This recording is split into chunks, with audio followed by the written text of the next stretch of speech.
What have you found works best for underdog startups and companies trying to get attention? First, you have to acknowledge that you're the underdog and you're not going to use the GE playbook from the 1980s or whatever. So, acknowledging that means knowing that you're not going to play the game that requires you to have more resources, more and deeper relationships, and institutional backings, and to be able to draft off of the current narrative. So, all of those things are going to be not in your favor. If you're a startup, for example, by definition, you're trying to disrupt something, you're trying to do something differently, right? You're fighting the status quo. And if that's the case, then you can't rely on maybe the government, maybe mainstream media to support what you're doing. And so you should assume that you want to go with an approach that doesn't require a lot of money or people, that doesn't require that institutional backing and those relationships.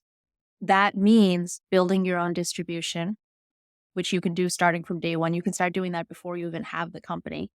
It means taking your story and winning hearts and minds. Number one, by making it a story that you shape to fit people's cultural erogenous zones of your audience. And number two, by finding the centers of gravity in society, like the influencers that are going to help spread it for you. Because you're not going to, on day one, call up the New York Times and get them to print the story that you want them to. So you need to figure out who are the influencers. And the way to do that is in concentric circles. There's a general who said, if there's a problem, I look for it in concentric circles going back to my own desk.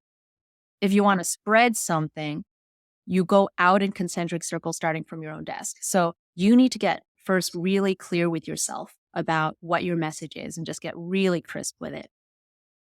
This is hard to do because you know too much.